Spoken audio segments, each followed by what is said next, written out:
The vast majority of behavior problems in the classroom involve minor breaches of discipline.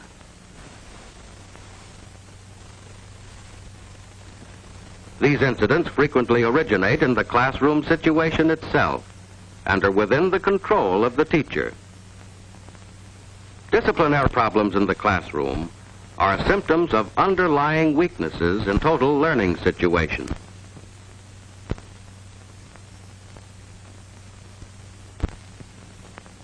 Mr. Grimes, mathematics teacher, is displeased with the progress of his 9th grade class in mathematics.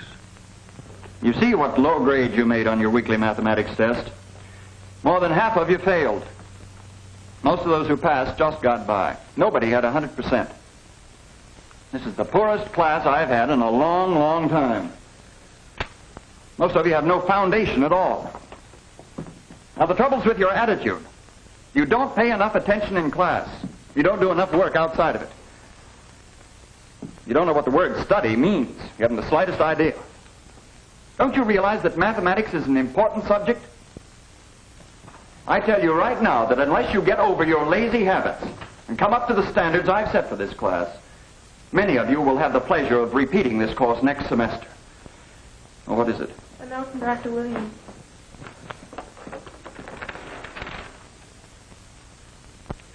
All right, that's one. I have to leave for a few minutes.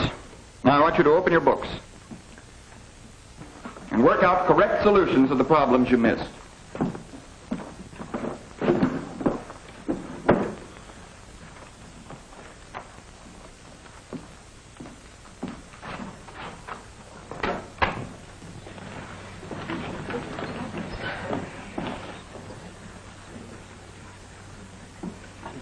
I can't make any sense out of this. I might as well quit. Gee, he never even took up this third problem. It's a jip. He's got me scared to death. I'll just never pass this course. What's the use of taking this stuff anyway? I'm afraid to take my paper home. He's just a sourpuss. The trouble is, you don't know what the word study means. You haven't the slightest idea. Oh, try What's this? What kind of behavior do you call this? Wait a minute, you stay where you are. This is the kind of behavior I might have expected of you. All I do is leave the room for a few minutes, and what do I find? Confusion, disorder. And you, what were you doing? I was just going... Going to what? Throw the eraser, I suppose. It's a good thing I caught you. I'll make an example out of you. But That's enough out of you. Leave this room and report to the principal's office immediately. Well, hurry up. Don't take all day.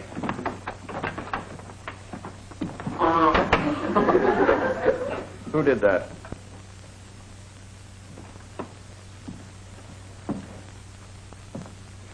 All right, since you think it's so funny, the whole class can stay in for 45 minutes this afternoon. Then you'll see how funny it is. Remember, the whole class is to report back here at 4 o'clock. Where were we? I can't come. I got a newspaper route to do. I got football practice. He can go fly a kite. I have a piano lesson. I can't miss it. I think he's horrible. Stop that whispering.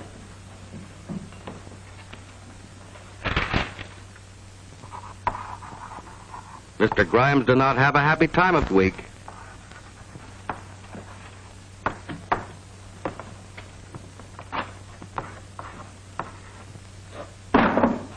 Who dropped that book?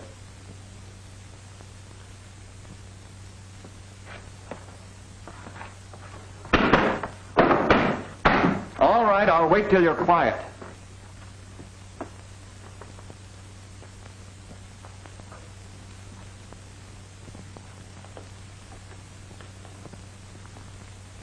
Many of you failed to hand in your homework yesterday. Now, you know that... What is this? Stop that noise. 2 detentions. 3 detentions. Leave this room and don't come back until you're ready to apologize to me.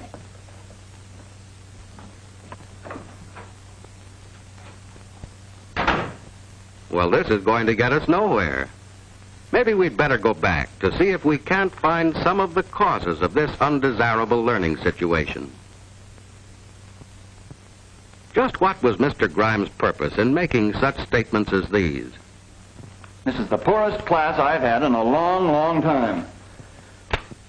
This is hardly the way to win friends or influence people. You don't know what the word study means. You haven't the slightest idea. Might not be a bad idea to show them how. I tell you right now that unless you get over your lazy habits and come up to the standards I have set for this class, many of you will have the pleasure of repeating this course next semester. What kind of motivation is this? To what does it lead? The trouble is, you don't know what the word study means. You haven't the slightest idea. This reaction is the answer. It was the result of Mr. Grimes' provocative remarks.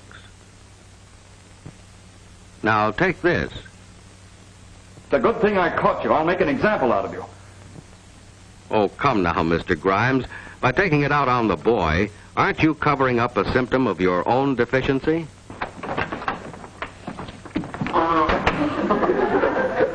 Who did that? Yes, who did? Some boy, probably. But the chances are it summarizes the feelings of the group.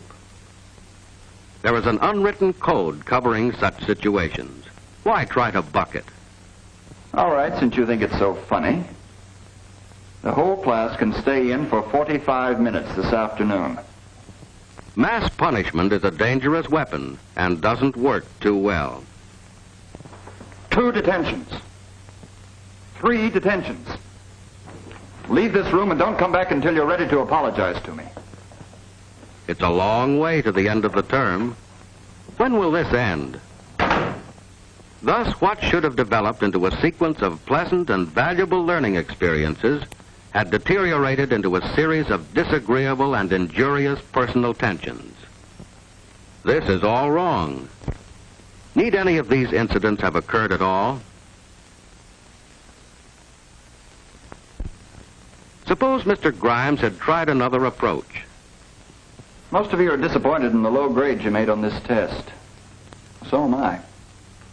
Nearly all of you had trouble with that last problem on ratio. Now, perhaps I didn't do a good job explaining ratio. Now, ratio is commonly used in everyday life. Mother uses it in the kitchen when she takes a recipe for a big cake and uses proportional amounts of ingredients to make a little cake, or vice versa. But let's suppose a recipe called for 8 cups of flour and 4 eggs. I wanted to make a cake half that size. How much would I use? You'd need 4 cups of flour and 2 eggs. That's right. You boys use it in the shop when you read a blueprint. As you know, a blueprint's merely a scale drawing of something that's usually larger. Suppose I had a blueprint of a bridge that's going to be 100 feet wide. But on this drawing, the bridge is only 10 inches wide. Now, how many feet would each inch represent? 10 feet. That's right. Now, that's in ratio. Now, let's see where we made our mistakes. The problem was this. What is the ratio between 4.5 yards and 1.5 feet? Now, you looked hurriedly at 4.5 and 1.5, said the answer was 3. Well, that's where you fell into a trap. What you forgot was that before you can divide, you have to reduce all units of measurement to the same unit. Now, what's the unit here? Feet? That's right. By golly, I sure fell for that one. First of all, let's change 4.5 yards into feet.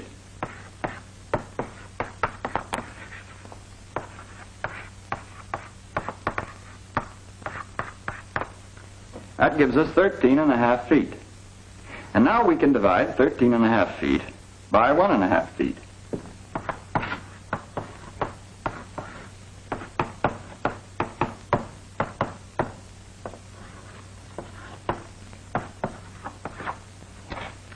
The right answer is 9. Wow, I see where I made my mistake. Now, I want you to look over your papers very carefully and see where you made your mistakes.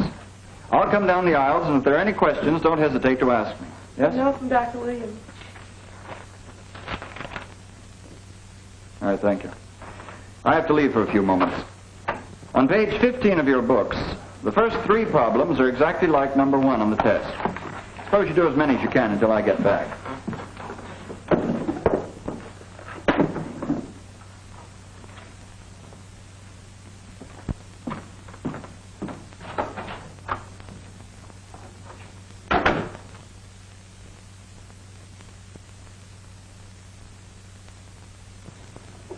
I get the idea now. I sure messed up my test paper. I'm glad he's going over these questions. I'd never make head or tail out of them otherwise. You know, I'm beginning to get some sense out of this. I hope I do better next time. I'd hate to bring another paper like this home. The way he explains it, it doesn't seem too hard. Oh, come on, cut it out. I want to do these problems. Oh, let's have some fun while Mr. Grimes is out. Who wants to do these old problems anyway?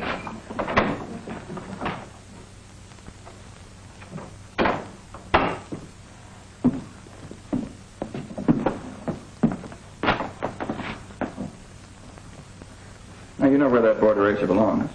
That's where I put it there. Grimes sure caught him in the act. Oh, Grimes is a pretty good egg.